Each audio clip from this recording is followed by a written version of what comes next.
let's talk speakers a little bit. You know, we're talking at a high price point for a lot of people, but I think it's still interesting because there's certainly people using all these kinds of things. I know there's a lot of PMC love around the Live with Matt Rad folks that have been on here. As I said, I think your room is maybe the best room I've ever heard, and you've got ATCs and I can't remember the subs. What's your whole setup and how'd you get there? So I bought these ATCs. So I spent a lot of time on NS10s coming up in Eric Land. Yeah, and you know, even with working with him, there were so many times where we would be like, okay, it's time to try a new speaker, and I'm sure you were around for some of that too. So we would just try different things, whether it was Gentle X or Adams. I think lasted for a while, and then he got these like Chris Polonis little things, and then he ended up with these cool new Strauss monitors, but that was really after my time. Don't forget the Uris too, those giant fucking Uris. And the Uris, which are awesome in their own right. But I think my plan was at a certain point, NS10s, I had kind of reached the limit of what I feel like I could do on them. Like, they're great speakers if you know them. I think I'd mentioned on a Discord post, like, the real benefit to NS10s nowadays is if you have a shit ton of time working on them and you understand them, or if you're like a traveling engineer and you're going around from studio to studio, you can pretty much count on, you know, there being an available pair to throw on the console. And they're also, because of their limited bandwidth, they you know, there's not a lot of low end, so they just interact with the room less. So I feel like you get a clearer picture of the mid-range and things that you would just want to focus on when you're tracking. So they're useful for that. But for like mixing 8 or 9 hours a day, man, they're just fucking chainsaws. And they're, you know, basically what I found was the mid-range, as I was mixing throughout the day, would just start to collapse. Yeah. And what happens then is your natural tendency is to just turn up the volume. And then you're just doubling down on the negative impact. And so I was just kind of tired of that. And so I had tried a bunch of different speakers. I tried the Focals. I had tried like nicer versions of the Atoms. And then, do you remember what you liked or didn't like about those other speakers? I mean, obviously it's a while ago, but. Well, yeah, it was really hard at first because when you move from an NS10, everything sounds so different. It's just like you're pulling like a curtain off your speakers, you know? Both the high end and the low end. Yeah. And so it's an adjustment. And I knew that. And I was like, okay, I'm going to have to put in work on any of these. So like with the Focals, I had used them. There's a studio up north, Tiny Telephone, where they had John Focals and a bunch. Yeah, shout out to JV. They had Focals and they were good. And I knew a lot of other people that were using them. I know John Congleton uses a pair of the Twin Sixes that, I was a big fan of his records. So I was like, cool, I'll give those a go. Got a demo pair and lived with them for a week. And, I would just do that with speakers. And the only ones that I tried that I was like, this is the way, were these ATCs, the 25s. I had used the bigger versions in the past. What are those, the 50s? Or that was the one that Eric had for a while? Eric had the 50s and the 100s.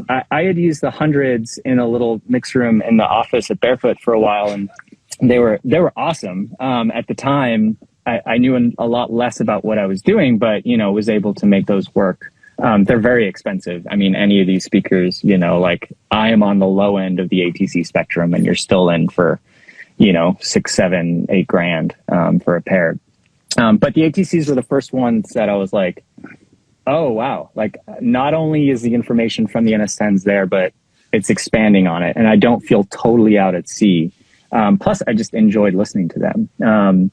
So not an insignificant point, by the way, just like speakers that you're going to enjoy. I mean, there is an adjustment period. And I didn't want to stop you there too much, but it's a really important thing for people who are really going to spend. If you're going to get your first pair of monitors and you just get some little KRKs or some Mackies or whatever, a few $100 or less than $1,000, you can probably just go listen to Guitar Center or whatever the equivalent is, or just get them. But once you're getting up into the many thousands of dollars, many of these companies and many places will let you take them for a week or longer and listen to them. And like you said, it's a really important thing to actually try to mix some things on. It's one thing to like be in a room at Vintage King and be like, cool, I guess they sound like speakers. I don't fucking know. But actually bringing them into your room and trying to do work with them and seeing what happens. Everybody needs to do that if you're going to spend many thousands of dollars. Same with microphones, same with all this shit. So anyway, sorry, continue.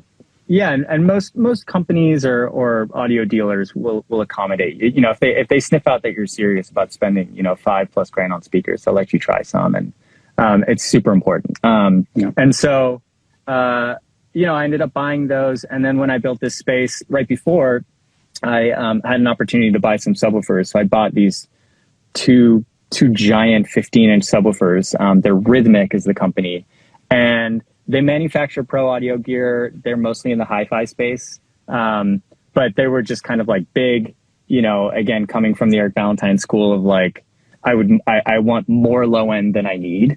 I don't want to be in a position where I'm like running out of low end headroom. I would much rather have, you know, overkill and rein it in. And so they're not a perfect match. The speakers and the subs, they definitely had to do some shenanigans to kind of pair them. And luckily, did you have a separate crossover of some sort? No. So what they ended up doing was reversing the phase through like, you know, actual polarity on the XLR to the near fields, and then feeding full signal to both the subwoofer and the near field, and then using the built-in servo or crossover on the sub to kind of basically blend that in. So the speakers are running full signal, and then the crossover is just kind of like get the high end out of the sub. The downside to what I've got going is the cutoffs are different slopes. So I think the ATCs are a 12 dB per octave cutoff, and then the subs, the corresponding low pass is like a 24 dB per octave. So they're not like totally married. Like if you went and bought the ATC subs, or if you have PMCs and you buy the PMC subs, like those are just going to integrate a lot easier. But that's part of the fun too. And like, you know, it's a little bit of a Frankenstein, but you know, with enough work and some smart people, you know, it sounds good. It could definitely sound better. When you shoot the room, you definitely see the crossover point.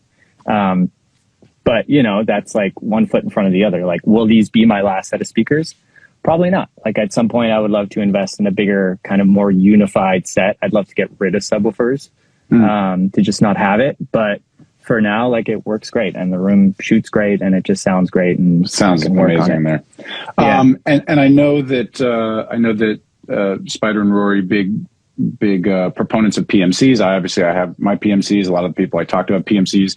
And did you listen to some in there as well? Can you talk about the differences you heard, what you liked, what you didn't like? Yeah. You know, I had spent a lot of time on PMCs. I do a lot of work with Annie at St. Vincent, and she had a pair of the 228s at her studio. And those, you know, in her arrangement at her home studio actually sounded really good. And I remember really enjoying them.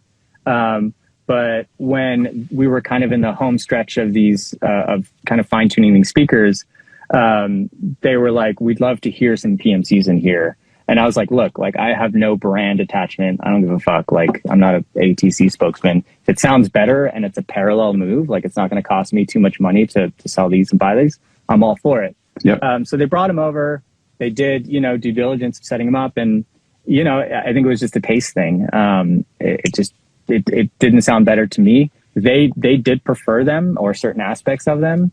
But, you know, that's how it goes. They weren't going to be in here working on them. And, you know, I feel great. Like, I think my issue with the PMCs in here was just the high end just seemed a little bit more than, you know, what I was used to dealing with. And I think there's a lot of high end coming out of the ATCs. There's no shortage of information there. But with the PMCs, I was just getting, as Rory said it, I was getting further away from home. So yeah.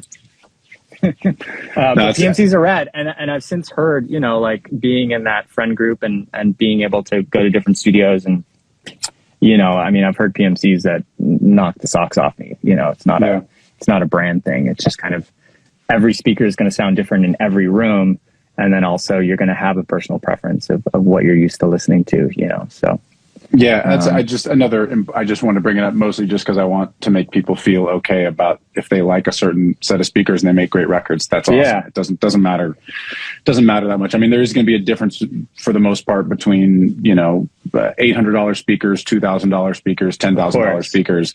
But if once you get up to 10,000, there are some differences probably with speakers I haven't heard, but like ATC, PMC, people love Focals. There's lots of people who make lots of great records with lots of different kinds of speakers. Yeah. Just do, go with your gut. Whatever works is what you have to make work. Thanks for watching. Just a reminder, all of this content is free. There's no secret knowledge here. There's no Patreon. We don't read ads. We don't have sponsors. We're just trying to build a knowledge base. All that we ask in return is that you share it with somebody. Thanks so much.